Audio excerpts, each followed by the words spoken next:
Hello and welcome to Dinim number 10. 10 is a very official number, isn't it? Agreed.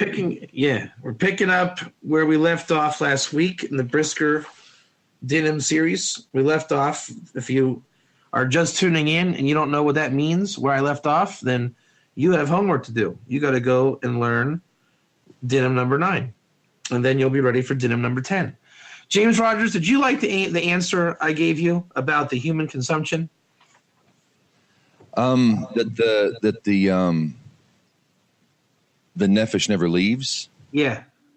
I need to ask you about that, but when I read it, I wasn't in a place where I could formulate my head at the time. So think about it though. Techiyas Amesim is the resurrection of the dead, and the premise of death and resurrection is that a human, dafka a human, his nefesh never really leaves him, because that's long term in the grave. But a body after several days, first of all, you probably wouldn't. Again, here's the question, guys. Here's the question. For those that we're going to just do a quick flashback to the eating meat series, right? The question was, I thought Adam could not eat meat. He was a vegetarian. Then Rabbi Katz says, we learn don't eat the limb of a living animal from Adam. Then we say, how could that be? He's a vegetarian. Then we say his one commandment that he was given, which is, James, look back over the recordings and you'll see that one verse where we learn everything from Adam, that all 7 laws were derived from that verse. Yeah. Then we say, but again, how could it be? The answer is Adam was not permitted to kill or put to death, but an animal that died naturally, he could eat, but could not, let's say, rip the leg off as it was dying naturally. Then we say, what was your question? How would you phrase your question there? It was from there, right? The premise that I'm getting at was eating meat at all. It was only mentioned, and my big question is, where do they come up with eating meat from the verse given? Right. The answer was it's right. It's just not illegal. Nowhere did the Torah forbid it. So then you said, okay, then per force, we should be able to eat dead bodies of people on the ground by your logic. Right. Right. Yeah. And I'm saying no. Number one, this is very interesting here. I mean, I know it's repulsive, but it's very interesting. There's a wisdom of how humans decay when they're dead. Likewise, one of my favorite things is the wisdom of how to clean a fish. Type 1 or 2 if you've ever seen the wisdom of how to clean fish. Everybody? 1 2 2 1 1 1 1 2 2 2 2 1 1 1. It's very beautiful, isn't it? I mean, it's a real wisdom. I mean, you can clearly see, and James, back me up if you agree, or if you disagree, tell me. A fish is meant to be eaten. Can you agree with that? Yes. I mean, it's a beautiful cleaning. It's just, it's such a wisdom. That is like the essence of natural wisdom, cleaning a fish. And this is why in Torah we say that fish are like the souls of the righteous, because it's clearly a holy food, right? No one's going to say, "Ooh, you disgusting human, why are you eating that fish?" Right? It's just, in wisdom terms, it's a delicacy. You understand? It's very easy and pure to clean a fish.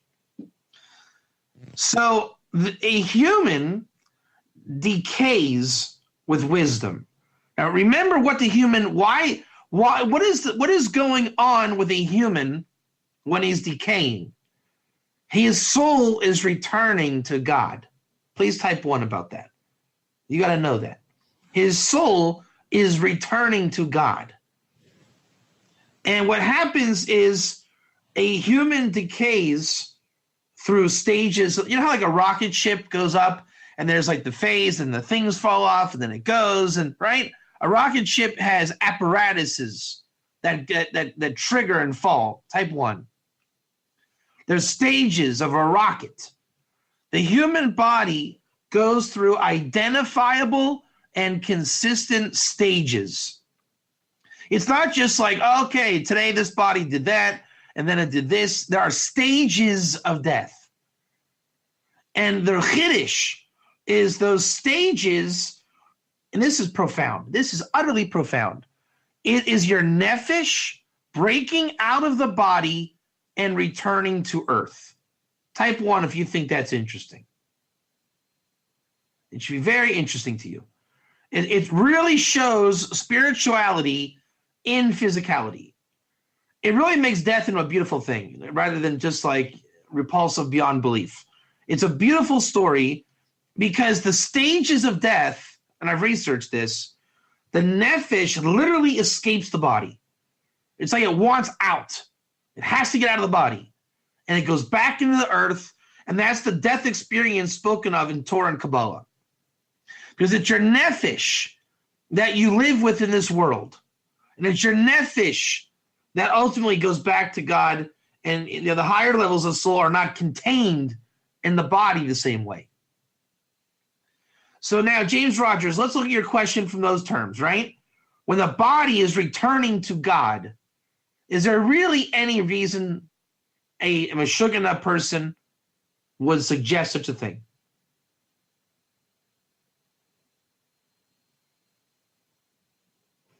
Well, can you clarify the question?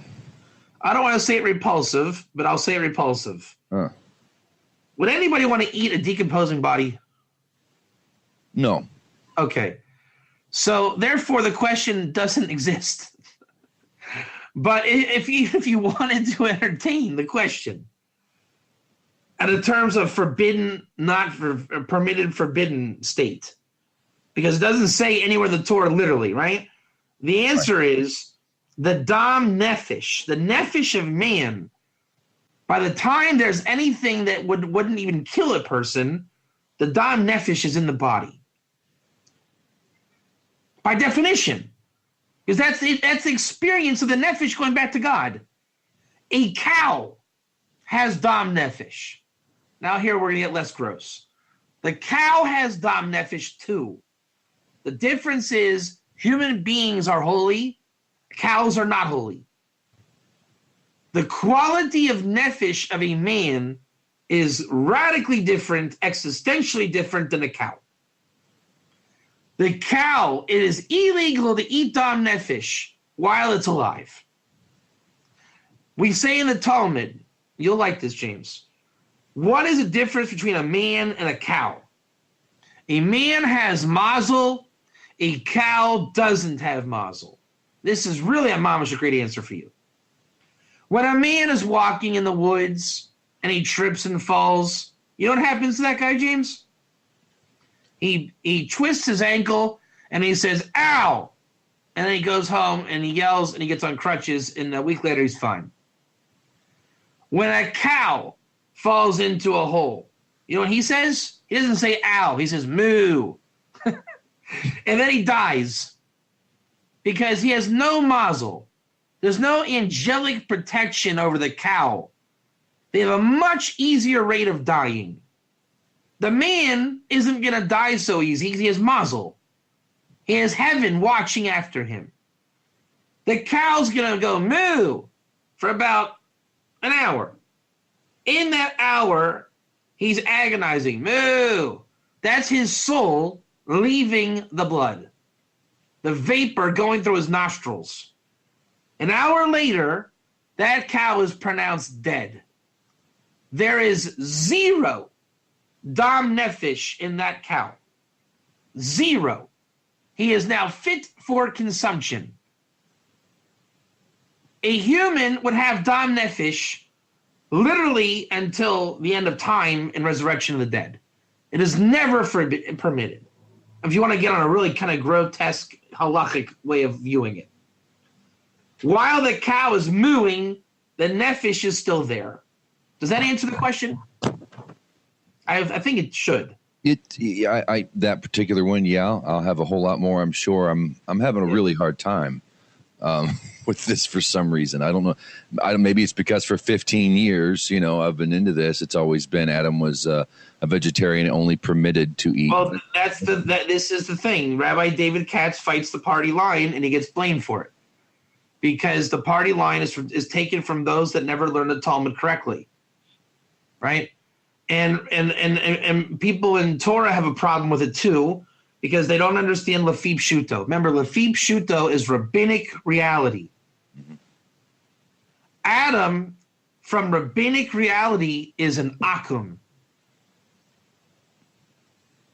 But in Kabbalah reality, as the word of the Ger states, Adam was, let's say, a Ger. A Noah, an Abraham. Okay?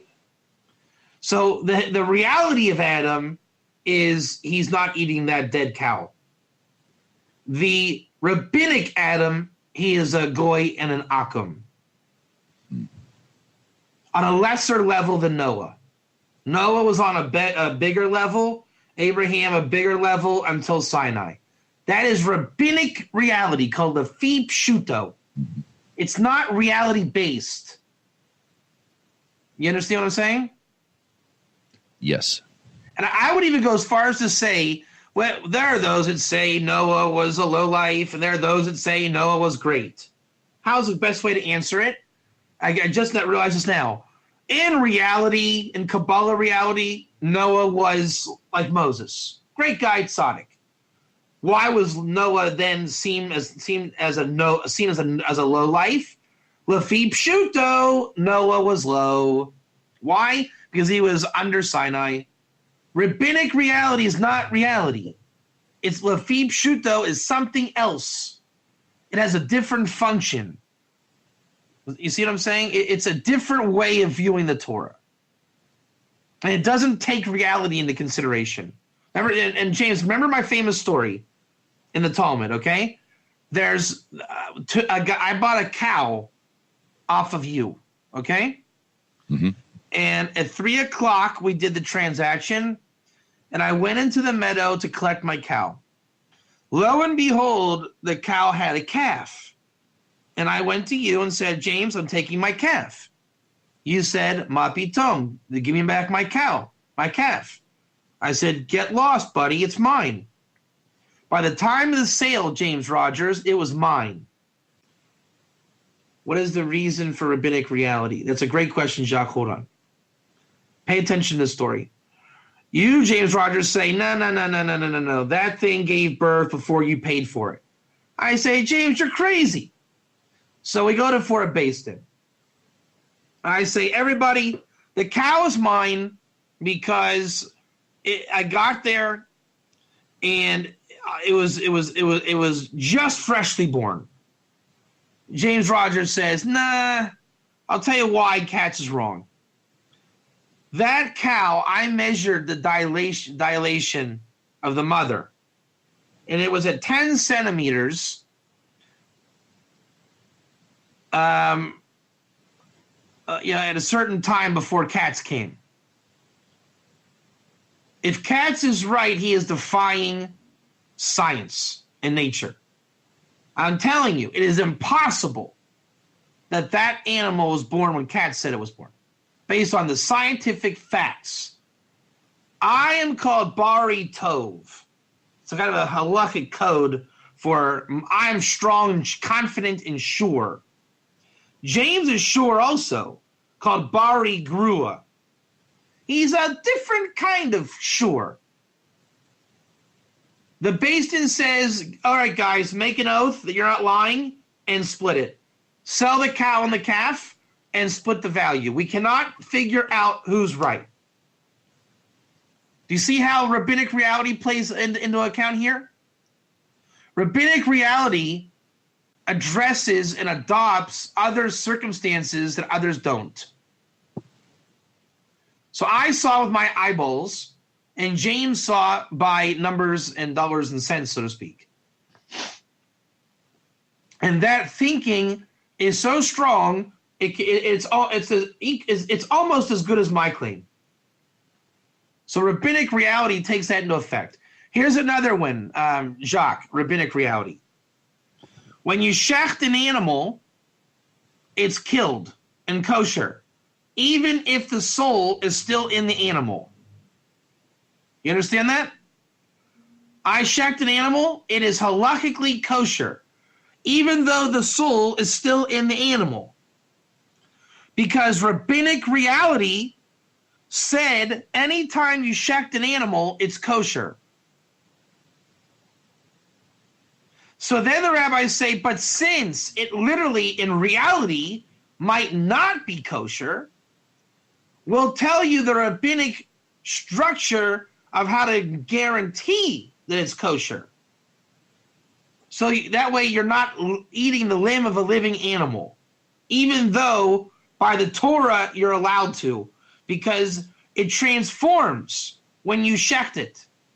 When you kill an animal through slaughter, it is no longer called a living animal. That is called a steak. You see how rabbinic reality would call that a steak? But in scientific reality, Jacques, give me one or two, yeah? In scientific reality, you would be eating the limb of a living animal. So the Chazal have a rabbinic reality that they weigh into it. Sometimes it's logical, sometimes it's illogical. Can we make a rabbinic claim that Adam was an akum? The answer is yes. You only want Adam to not be an akum because you believe in a reality where Adam was, Kabbalistically high, Adam was a ger, Adam did mitzvahs, Adam was a prophet. I don't know if Adam was a prophet. I don't know if Adam was great. Adam may have been really an akum. So even though I don't believe that, but you understand why the rabbis can say that? That's right, learning by the senses. It's like the obvious answer. What's the problem, Jacques? There's no reason to say Adam was great, other than you want to believe he was great. Yeah, but you want him to be great, but there's no requirement of Adam to be great. I always thought Adam fell and humanity has just been picking himself off the ground ever since. That's also true. But Kabbalistically, people want Adam to be great. And I agree with you. But from a very rationalist, literalist perspective, there's nothing great about Adam from the Torah after he sinned. You follow what I'm saying? He is an akum. It's not popular. It's not supposed to feel good, right? It's taking the Torah on a not so much a rationalist perspective, but from a very obvious and simple perspective. The problem is when people make it into a dogma and they don't entertain the rest of Torah, which is Kabbalistic and realistic based. The idea is that everyone before Sinai was akum, and post Sinai it was this and that. I know it's an interesting way of viewing it. It's Lafi Pshuto. It's not meant to be reality. So what the Brisker Rav, for example, is doing here is challenging Lafi Pshuto. That's what we call the Torah of Shem. When you step back and say, maybe Adam was not an akum. Maybe Abraham was not, because the kasha comes, are you going to say Abraham was an akum also? Then that's exactly the question of the Brisker Rav. Jacques type 1. That's the Brisker Rav's question. Are you going to say Abraham was an akum? Because if you say Abraham's an akum, you're saying that because you say Adam was an akum. Noah was an akum. This is why from the mouth of God we heard too. Because you cannot say the Torah exists only in one plane of thinking. So there's 70 faces of the Torah. You can say Adam was an akum. Then you'll say, if Adam was an akum, was Abraham an akum? Good question. I guess not. So Abraham was not an akum. Maybe Noah wasn't an Akum also. So now you can understand how the Chazal entertain simultaneously views of Lefi Pshuto and views of reality. The problem is that today people only acknowledge Lefi Pshuto. And when I say people only, we're not talking the rabbis make you only acknowledge Lefi Pshuto. People have lost the sensitivity of the Torah of Shem and broad-minded thinking. When they read Rashi, say things like, for example, is Adam an Akum? I'm not saying Rashi says that, but let's take it for example, hypothetically. They don't even know where Rashi got it from. They didn't look it up in the Rashi. They don't know if Rashi took it from the Talmud, what the Talmud's Havamina was. They lost the Masorah of why are the Chazal saying this and this and Akum, this was this and that. And they're making it like there's no other view. And this is not a machlokus. We're not saying it has to be this way or that way, or it has to be both. You have to understand the perspective of the speaker. One who says Adam is an Akum, that is not a dogmatic statement or an absolute statement. It's an angle. And Jacques, you want me to tell you the angle of that statement? Because it's a Tosfos in Yavamus. The question is, did Adam contain biblical impurity such as the biblical impurity that comes down at Sinai for Jews and Gerim? Now do you understand why we suggest Adam might be an Akum? Because the question is Adam biblically impure when he dies on the same level as you, Jacques, when you would die, as a ger attached to Israel? Different question, is it not? You guys follow me on this? Yes. So then you get Rabbi Bob, who says, look, Tosfos says Adam was Akum. He wasn't ger, like David Katz said. He was Akum. Now do you see that the reason why it's a perversion for Rabbi Bob to say that? If it all comes from Adam, then he must have... That's Kabbalistically. But the Tosfos ask a question. Did Adam have the biblical impurity such as those after Sinai? It's a halachic question. Both are right. 100%. And by the way, you know what? As I'm writing this down, we're going to do that Tosfos. Not today. But I see now it would be a great Tosfos. Do Tosfos of Adam and Tameh. Non-Jew learning Torah. That'd be a great thing. Jacques, do you want to do that Tosfos? I do. Not today, but we're going to do it when I come back. So that's the thing. Adam was Akum, or you can suggest he was Akum vis-a-vis biblical impurity. So again, now do you understand? Rashi then, let's say he quotes that Tosfos, or that idea. Then you have everybody on the internet saying Adam was an Akum, David Katz is wrong for saying Adam was a ger. And then they'll say there's other opinions, it's a machlokis. Is that true, Jacques? Is it a machlokis? Are there different opinions in this? No. No. You know, you're going to close the door on all of Kabbalah, all of the innards of Torah, that Adam was on a huge level because Tosfos said he was Akum because you decided to take it out of context. That's why there's rabbinic reality. It's a construct that allows the rabbinic mind to wrap itself around a topic in order to produce a logical outcome to a situation of reality that we cannot know. The Torah doesn't know what a non-Jew can eat because we don't have laws of Akum. What we have is the laws of Jews, B'nai Yisrael, type 1. The Jew has to slaughter an animal. Guess what else the Torah did? Who knows the answer of what else the Torah did to oscillate and contrast with Jewish law? Who knows the premise? I'll give you a hint. It starts with a G and it ends with an R. Ger. Right. So there's Ger law sprinkled throughout the entire Jewish law to give you like a rain cloud effect of the non-Jew in the Torah. So now we know by the cooperation of Jews and Ger what Jews can do better, what Gerim can do better, and as we've seen, what Akum can do better. Because by the inference of the Jew-Ger ratio, every time we can know the Akum.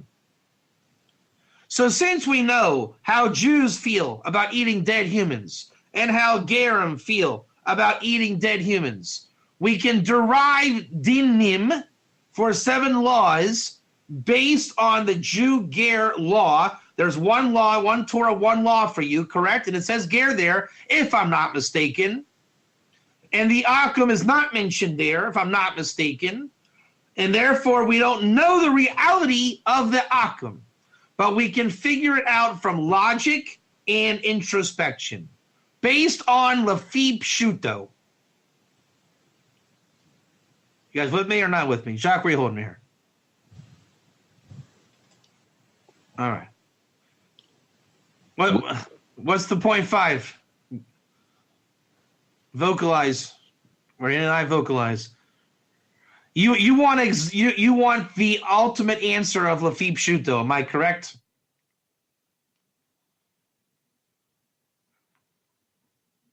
Have you seen my videos on Lafi Pshuto? As I've been doing a lot of them lately. Or better yet, I hear your question. You're asking, why, period, is there Lafi Pshuto to rabbis?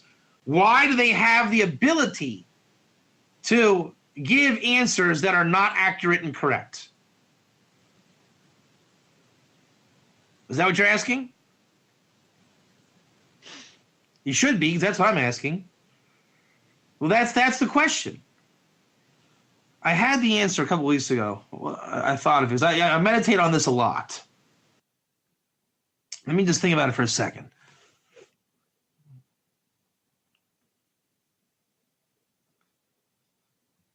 What gives the rabbis the right of Lafi Pshuto? That's a good question. I'm not sure. Is it because it's a collection of different thoughts from different men throughout history, and they would come together and definitely disagree, but they're all onto something? Not necessarily. What it is in order to know. This is like my life work in progress, Lafi Pshuto. Trying to really, I've mastered the first thing I've mastered up till now is really knowing what Lafi Pshuto is, right? Basically, why do we say Adam was an Akum? Type 1. That's where we know that. We know what's behind that. You know what I mean? That's not a mystery of the thinking and rationale behind it.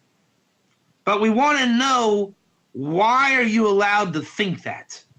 Why are you allowed to say something that's not true? When you know something is more true. We know that Adam was elevated.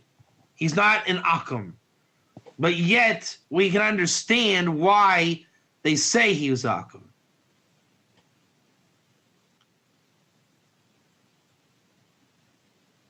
I'm going to think for 1 second. Why do you say...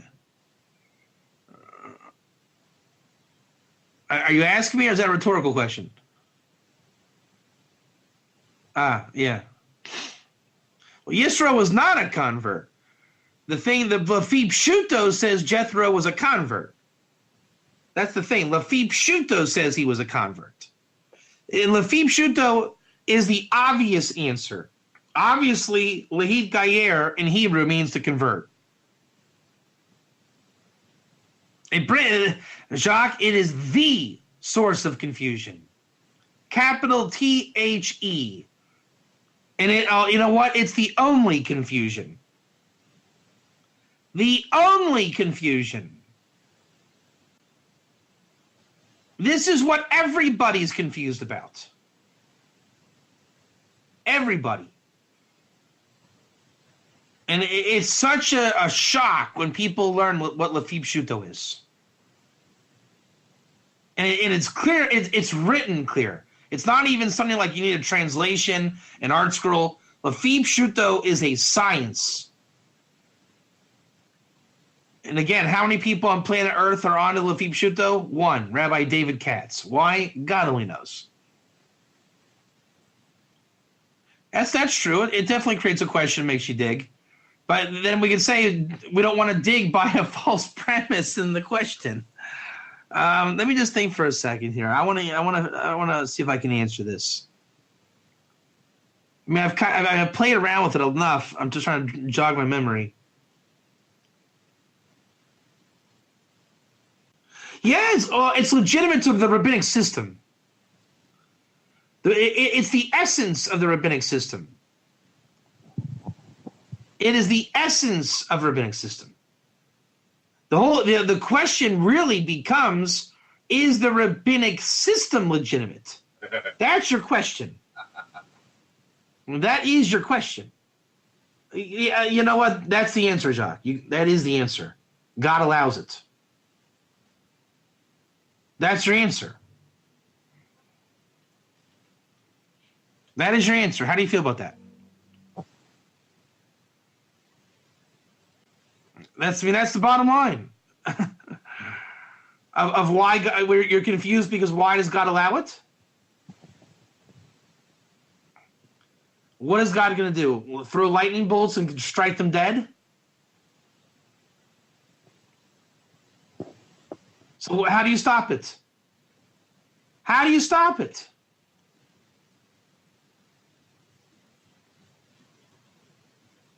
Yeah. The Torah was given to man.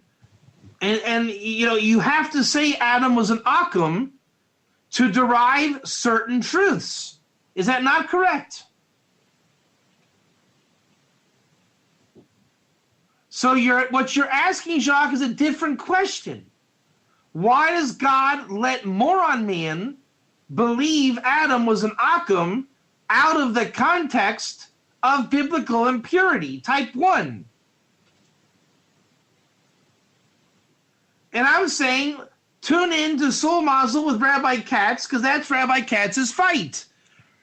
And when you take on that fight, they're like, whoa, how does he say Adam wasn't an Akum? Rabbi Katz is saying, do you know where Rashi got that idea? He got it from a totally different discussion. And then they'll say, what? You mean like against 2,000 years of tradition? Meaning no one knows the Inyan. No one bothered to look up the Inyan. When you get to the bottom of Lefip Shuto, it's really not that threatening. It's not that threatening. The Torah demands you to know the source and root of the Masorah. Then things can be put into perspective and make sense. Then, I mean, look, the Rambam says there's no ger till Yovel, type 1, Jacques. There's no ger until Jubilee, type 1. That's called what? Lefip Shuto. Lefip Shuto. So what am I saying? Hey, boys and girls, did you know that Rambam had nothing to do with Ger Toshav Noahide? Did you know that? Did you bother learning the root and source of that Rambam? 99.9% will say, what are you talking about? Lefip Shuto is everything. And they don't even know what the words Lefip Shuto mean. Never even heard of it. They don't even know they're doing Lefip Shuto. They don't even know they're doing Lefip Shuto. And I'm saying, if you would look it up, you would understand where Lefip Shuto is. The Rambam is not simple. It's more complicated. You're making, no, Rabbi Katz, you're making it more complicated. You're confusing us. I'm confusing you by letting you know that the Rambam is not as simple and dumb as you want him to be. By the way, those are the words of the Brisker Rav. He says the Rambam cannot be taken at surface level. It's impossible. So what do people do? They learn the Rambam on surface level. Did they learn the Brisker Rav? No. Why? No reason. Kacha. What do you think? What do you think, Jacques? James? Ada, what do you think? It's a nightmare. I'm glad you see what I'm seeing the same thing, and I guess it's the old world hanging out where you want to be polite and not challenge and not say anything because you don't want to show disrespect. But yeah, a lot of the stuff I could ask you questions forever. I could not stop with this because it's frustrating. It's confusing. That's it. And then I show the source that I'm called the aggressor. You know, I'm called the frustrated and the abrasive one. And I'll take it, you know? Yeah, exactly. Learning Genesis on surface level. Exactly. And what you can't tell them no. They're allowed to learn it shallow. But what they cannot do is be allowed to be the authority. Shallow cannot be the authority. Okay? Ger is convert cannot be the authority because it never was the authority. It's a Lafib Shuto at best. Served at best as Lafib Shuto. Do you know how many people on the planet Earth understand Lafib Shuto? Or even have really delved into what those two words mean, Lafib Shuto? In all honesty, maybe 10 men on planet Earth today. It doesn't mean anything. It's rabbinic code. It has no translation. As do most oral Torah terms. That's why when people bring up the whole translation issue, you can't begin to discuss translation issue because rabbinic oral Torah doesn't have translatable terms. Ger Toshav is not translatable. Mark, you can quote me on that. Ger Toshav is not translatable. It is a rabbinic term for rabbinic reality, and it has at least 20 different mashma'ut. 20 different connotations. Ger is not translatable. That's why we call the book The World of the Ger. It is not a translatable word. I think Art Scroll has proven to us adequately it is not a translatable word. You see my frustration now. I mean, I hope this is crystal clear why I'm frustrated. You know, if more people would get into the real cause of the frustration and promote the frustration clearly, we would be better off. That's why I don't hold back in my classes with you guys. If we're going to succeed, you must know the Indian at the root. This is why I've been diligent to teach things like Lafib Shuto. Because ultimately, you got to know it. And I believe you can know it. I'm not that smart, and I know it. If I can learn it, and I can try to give it over, I'm positive you can learn it. It just takes diligence, sticking with it, and allowing yourself to get it. Repetition will drill it in, because the sages don't deviate. They use it consistently every time. That's the beauty of Lafib Shuto. It allows itself to have a viral property. You understand what I mean by viral? When they use Lafib Shuto, it literally copies itself. The rabbis cut and paste. They didn't say anything by themselves. Nothing. Nothing.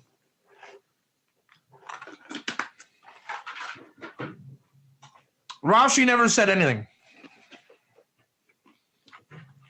He cut and pasted every single word from the Dinim.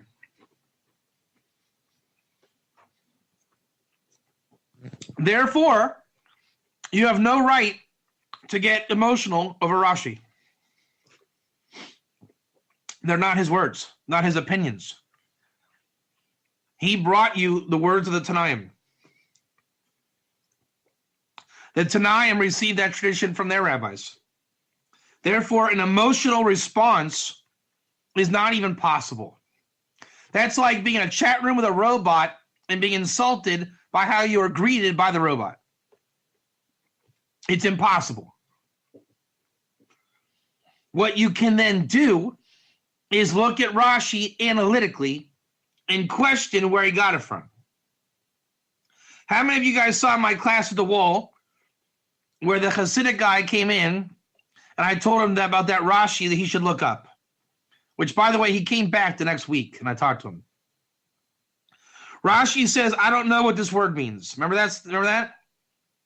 Everybody on planet Earth would read that Rashi, I don't know what this word means, and they would believe that Rashi said those words. Correct? One or two.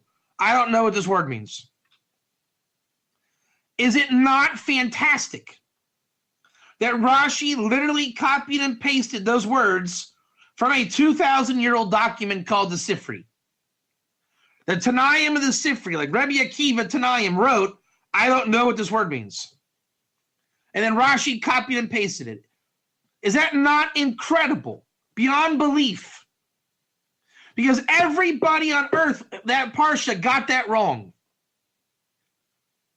So if you want to say, why is Rabbi Katz claimed to know this and no one else does? That Rashi is proof. Go ask your rabbis. Tell them David Katz sent you. And ask them pshat on that Rashi. And ask your rabbi, did Rashi say that, Rabbi? Were those Rashi's words? How much do you guys want to bet? Every rabbi on this planet will simply respond to you, yes, those were Rashi's words. Anybody doubt that? Does anybody doubt my claim that nearly every rabbi on this planet will say those were Rashi's words? And then you would say to the rabbi, Rabbi David Katz says that they were copied and pasted from the Sifri. Would you please look it up and tell me if that's true? They would look it up, which they would not look it up because they don't even think that you'd have to. That's the thing. No one even thinks they have to. But if they did, they would see it. And I am, again, promising you, they would have to, at an intellectual honesty level, be forced to say, wow, that is a Chiddush. I.e., I did not know that. Type 1. So here's a little secret for you. Ger is exactly that. The story of Ger is that. Once upon a time, there was a guy named David Katz who happened to have the audacity to look up Ger on a verse in the Ten Commandments to find out that it's a non-Jew. So that a student of his can feel good about keeping the Sabbath like a non-Jew. Which goes against the Rambam, a goy that keeps Shabbos is chayav misa. Now take what I just said and iterate that about 5,000 different directions. That's what Ger is. Does everybody now know what Ger is? It's looking it up in the verse, finding a Chiddush, teaching it on the internet, just like Rashi saying, I don't know. There's like 5,000 threads of this Rashi of I don't know. And I'm telling you, each time, the local common rabbi does not know where it came from. And you know how many of these things are available to man? Thousands and thousands and thousands. Why? Because here's another little secret for you. The Torah is very big. It's very, very big. And most people can only learn the surface level of Torah. Type 1, if any. Then, as you grow in rabbinics, there's only so much a person can cover in their lifetime. My question is to you, Rabbi, why do you think that you should know the Sifri on this Rashi without having read it? What makes you think you should have seen it? I am shown things in Torah every day for the first time that I never saw. If you learn Torah for the sake of heaven, every day there's something new for you to learn that you never saw before. Every day. So if we believe that, and we learn Torah new every day, the same Torah has been here for thousands of years, and we bring it to people's forefront in mind and say, look at this. Should they not say, well, thanks, Jacques, I didn't know that. That's very enlightening. That's exciting. Yeshua, thank you. As opposed to, what gives you the right? I already know it's not like you're saying. I looked it up and didn't see it there. Blah, blah, blah, blah, blah, blah, blah, blah, blah. It's really a stark contrast. I don't have an explanation to it. It's just there's the concept of people believing that they've seen it all, been there, done that. And there's another point of view of thinking every day you can learn something new. Every day you can discover something new. Every day you can open the Torah and see something you never saw before. That's the school that I prescribe to, or that I subscribe to. Okay, that's my school. It's a universe. That's it. I guarantee you, if I'm not doing this already, if I really wanted to, I could teach you a Chiddush every single day until the day I die. I'm halfway doing it now. This Brisker Rav that I'm getting ready to do here, if I ever do it, how many people do you think have learned this Brisker Rav on Abraham and Shem and keeping Shabbos? How many people alive have learned this? Very few. I'll show you through an algorithm. The non-Jews are not learning it because they don't know Hebrew. All right, that's 7 billion gone. Type 1. 15 million Jews. How many of them are not religious? Let's say 14 million. Type 1.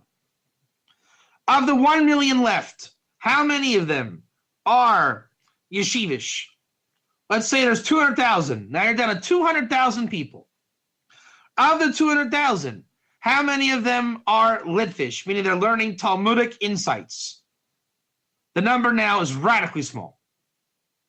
And I'll tell you what, if you're going to learn rabbinic insight, and I've been in yeshiva a long time, chances are you're not that interested in the Torah for the non-Jew. Just not that interested. So let's say there's David Katz, who is interested in Torah for the non-Jew. What's the Chiddush? The Chiddush is Jewish David Katz finds the Brisker Rav on a random insight. Is it possible that 7 billion non-Jews would find that Brisker Rav interesting? Or is that a ridiculous claim? The Chiddush is the 7 billion non-Jews have the potential to enjoy the Brisker Rav. Now that's what King David calls a wonder, a miracle. If you're not Jewish, why do you like Jewish Torah? Why do you like the Brisker Rav? That belongs to God. Just like why are rabbis allowed to do Lafib Shuto, why are the non-Jews allowed to love the Brisker Rav? Yeah. And you know what? When you find awesome things, the world becomes fresh and exciting every day. And if it wasn't teaching 7 billion non-Jews this, we could find Torah that makes old people happy, Torah that makes dogs happy, Torah that makes kids happy, Torah that makes you happy, Torah that makes you happy on Tuesday, Torah that makes you happy at 3 o'clock, whatever it is. For every person, every hour, every place, every creation, there's a Torah world for that thing, that coordinate. That's why Ger is true. That's why Ger is true. Because there is Torah for 7 billion people. It's just that most people never thought it possible. The Ger movement, if you want to call it that, is a collection of souls that believed it was possible. And they saw that it was possible. And they proved that it's possible. And they continued to show with Emunah that it's not even possible, it's probable in its reality.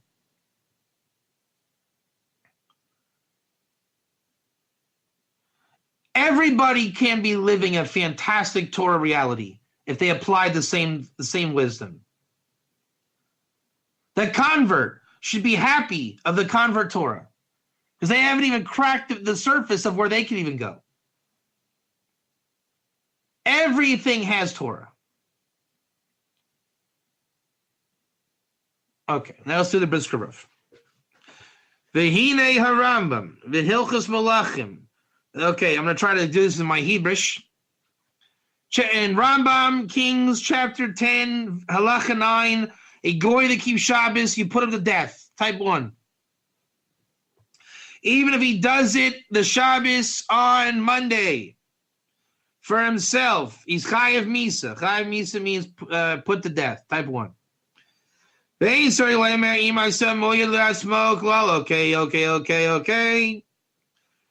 The voyage of the of the Isser of Shabbos al Akum is who do we put to death? The Akum. Akum cannot keep Shabbos. He cannot make it a religion. He can't make a mitzvah for himself. Period. Period. He's an idolater.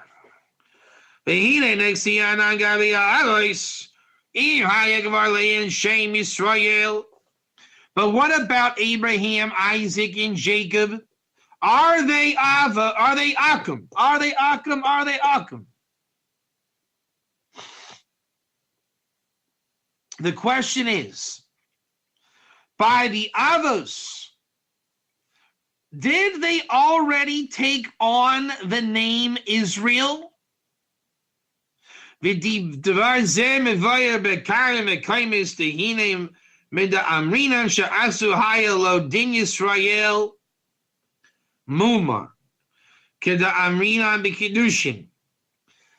Avos, by HaKadosh Baruch Hu's command, had already began to enter into what is called the name of Israel, Shem Yisrael. And we say in Yevamos that God said to Abraham, Lo tansuv shifcha, the lowly zozera basra. He said, do not take a maidservant. V'chein yalfina v'yahareg Moshe Mitzri meshum. The site there, lo sheyisrael chayav misa. Kol zeh muchach the bechavtza hayu aleihim Shem Yisrael. That Moses, when he killed the Egyptian, Abraham, and what he did, they were warned not to go against the Torah because there was a shaykhis. In other words, shaykhis, to be shaykh. However you say shaykh in English. I haven't figured that out yet. How do you say shaykh in English? To be related to. Compatible. There you go. That's good. They were shaykh to the name Israel. Ella. The bedin ayadin ben noyach. Okay, so they were not Akum. They were not Israel. But they had a din ben noyach. Does everybody hear that? Din ben Noach. Uafize near the low shayach kvar loimer the higher layam din Akum. So they had removed from them din akum, type 1. They no longer had din akum. They were ben Noach, and they were approaching the name Israel. Do you see what the Brisker Rav is doing? He's using Lafib Shuto ideology to express reality. This is what I do with Ger. We're not saying that there are levels of Ger. I'm a Ger Tzedek, I'm a Ger Taishev, I'm a Ger this. They are terms, oral Torah, Lafib Shuto terms, to use them to express where one is in their coordinate. They are not implicitly them. Type 1. They're the din of an akum that does Shabbos. Kevan kechatza hayu kavar Yisrael ve'im shaychim l'Shabbos. Okay? They were not Akum keeping Shabbos. They were already approaching Israel, and they were Shayach to Shabbos. Ela delo nitztavu ve'ein ze chidish dat. But they were not commanded in Shabbos. Just like a ger is not commanded in Shabbos. And it is not called inventing a religion. Ki mashum kiyum ad shelo nitztava. They kept it until the point of command, meaning they did not take it to command. Mishum hachi shapir shayachim heim leshevis mashe ein kain la'akum de lo shevis leshabis im kain heim mechadshin la'atzmen dat b'shamram shavis u'mishum hachi chayav misa. And Akum cannot do what Abraham did. Therefore, he made a religion, and he is chayav misa. Here's the answer to James Gosnell's question. I would like someone to send this to him if I forget. Okay, someone take this on themselves to send this to James, what I'm about to say. And Penny, I believe you saw this conversation, so you can be the messenger here, okay? Type 1 if you can do that for me. The question was, a ger can do Shabbat not like a non-Jew. But then it was said that a ger can do Shabbos like a Jew. And then it was said that that is confusing. So here's the answer from the Brisker Rav. He is the authority. A ger like Abraham, who's the quintessential ger, can do everything as he's approaching Israel, except for one thing. He cannot apply the proper commandment of Shabbos on him. You understand? There's your answer. He can keep the whole thing up until the point he does not say, so I am commanded in Shabbos. No, he isn't. Yeah, he can do, Abraham did everything, except he stopped short of saying, God commanded me to keep the Shabbat like a Jew. Does that answer your question, Penny? He can keep it up until the point where he can no longer say, or he cannot say, God commanded. The word is commanded. God commanded me to keep it like a Jew. Therefore, the ger can keep the Shabbat up until that point. And that's what Abraham did. And Abraham is the example of the highest level ger. Please type 1, everybody in the room. And Abraham then was technically a Ben Noach approaching Israel. And this is why the Rambam in 1010 uses the language Ben Noach and not ger. Because in halacha, a Ben Noach on this level and a ger that we know to be are synonymous.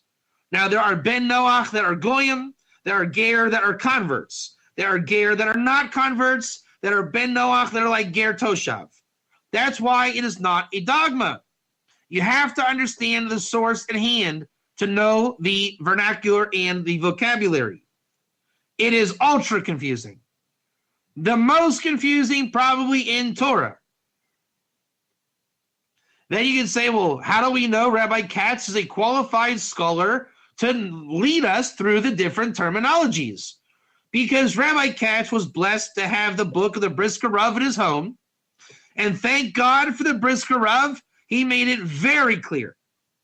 And the rabbis have impeccable consistency in their lingo. So we can see how Akum is used in Rambam 10:10 or 10:9. Both of those halachas, and we have all the different rabbis from all the last X amount of years, all using the same exact sources. How many times have you guys heard me quote Rambam, Hilchos Malachim, chapter 10, halacha 9 and 10? Type 1 if it's over 50. How many times have you heard me use Akum in regard to Rambam Hilchos Malachim chapter 10, halacha 10 and 9? How many of you have heard me use Ben Noach oscillating with Akum concerning Rambam in chapter 10, halacha 9 and 10? How many of you are aware that I translated a sefer written by Rabbi Aaron Soloveitchik that is due out soon? And those of you that know that or don't know that, how many of you know the entire book is about knowing what I just said about the Rambam chapter 10 and 9 with the Akum and the Ger and the Ben Noach? And guess what? It always works out the same. Why is that? Because there's a wisdom in what I call a Ger code. And all the rabbis used it in the exact same way. How many of you guys have heard of the Lubavitcher Rebbe? And did you know that he wrote a Sikha on Ger? And guess what? Guess what sources he quotes? The same sources. Guess how he uses them? The same way. How many of you have ever heard of Rebbe Nachman? He was a rabbi that lived. Guess what he used? The same Ger sources talking about Ger. I think I gave a couple classes in Jock's house, if I'm not mistaken. You see my point. All right, let's finish the Brisker Rav here. Ready? So now we're saying that the Akum invents the religion. Abraham had a reason. Yada, yada, yada. Behinim avoid relation to Rambam the Akum Shabbos ve'in so la meir im asam mo'i la'atzmo bezel havi chidish hagamayra kayim Avraham Avinu kol ha'Torah ashlo nitna afilu erev tashilin afilu mo'i b'Shabbos shezel l'chor haya hadin sheyeh astrolo the gam ze kayim ashlo nitna the atzlo shapir yachol lekayim mishum the cheftza haya Yisrael. Hine mekevon shahaya shayach etzlo Shabbos. Hine mekevon shahaya shayach etzlo Shabbos. All he did was he just reviewed the whole thing. That Abraham accepted the whole Torah, all the little points. The Akum invent their own religion. He just reiterated the whole thing. Abraham was different than the Akum because he was headed towards Israel. And he was shayach to Shabbos. He was shayach to Shabbos. But he was not circumcised. Lo malhu atzmo. Abraham did not circumcise himself. Who remembers that from last time? Abraham did not circumcise himself. Ela shekara l'Shem ben Noach. The atzlo. He summoned Shem, the son of Noah, to be by him. Lo haya efsharu lekayim es Shabbos ad shelo nitna. Abraham, it's not possible to keep Shabbos, and while Shabbos was not given.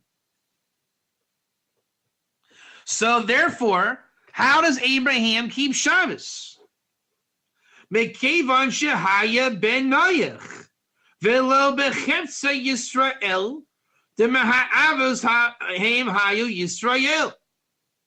Because Abraham was a Ben Noach, and he velo bechetza Yisrael the ma'avos heim hayu Yisrael.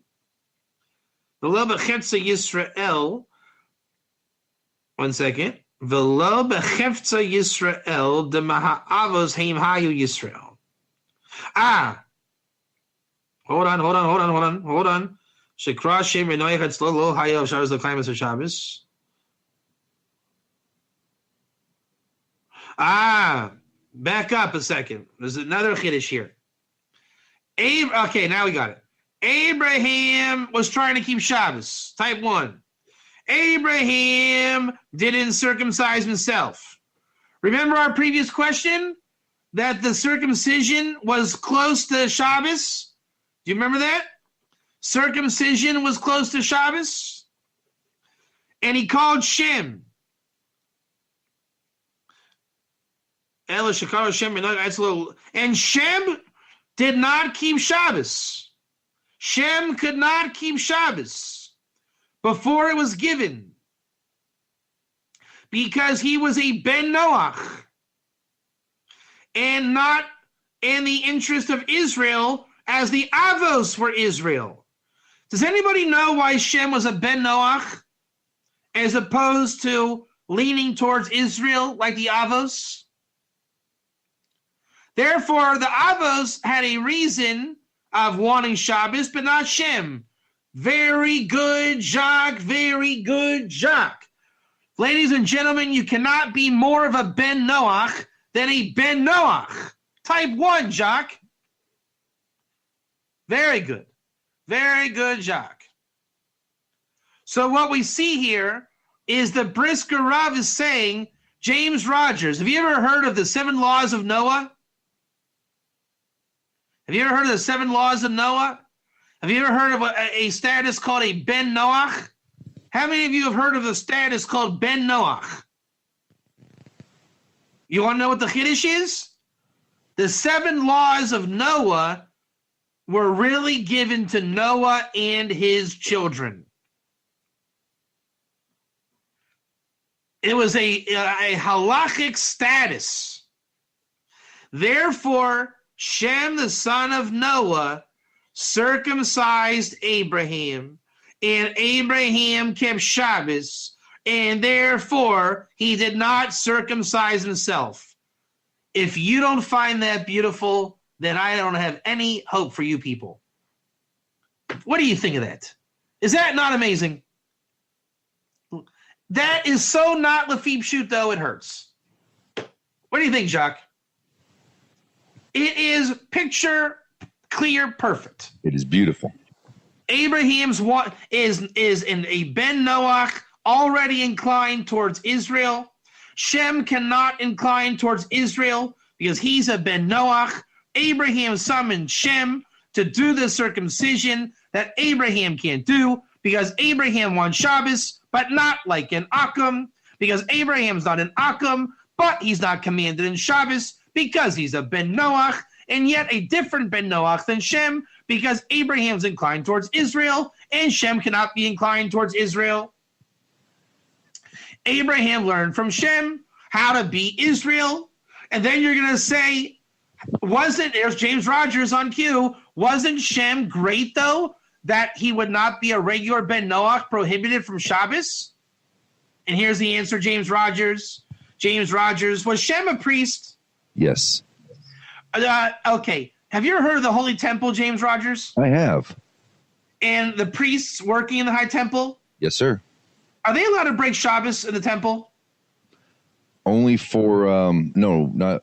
Well, is the moil work at the temple? Am I allowed to kill a cow on Shabbos if I work in the temple? The answer is yes. Yes, you have to. Last time I checked, wasn't Shem a priest? Yes.